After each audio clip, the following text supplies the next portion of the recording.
নমস্কার, কেমন আছেন সবাই? আশা করি সবাই ভালো আছেন। আজকে যেহেতু সানডে, একটি চটপটা ক্রাঞ্চি চিংড়ি মাছের রেসিপি নিয়ে চলে এলাম।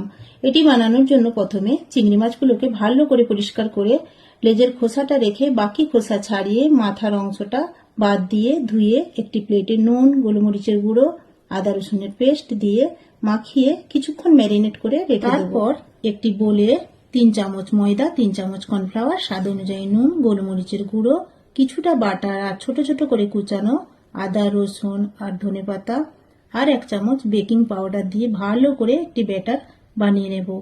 তারপর কড়াই সাদা তেল গরম হয়ে আসলে ম্যারিনেট করা চিংড়ি করে ময়দা মাখিয়ে ব্যাটারে ডুবিয়ে হালকা ফ্লেমে লাইট গোল্ডেন কালার করে ফ্রাই করে নিয়ে ওপর দিয়ে চাট মশলা ছড়িয়ে দিলেই রেডি ক্রিস্পি প্রন। আপনারা অবশ্যই বাড়িতে বানাবেন, কিন্তু খেতে দারুণ হয়েছে। কমেন্ট করে জানাবেন। ভিডিওটি যদি আপনাদের ভালো লেগে থাকে লাইক, কমেন্ট, শেয়ার করে ফলো দিয়ে পাশে থাকবেন।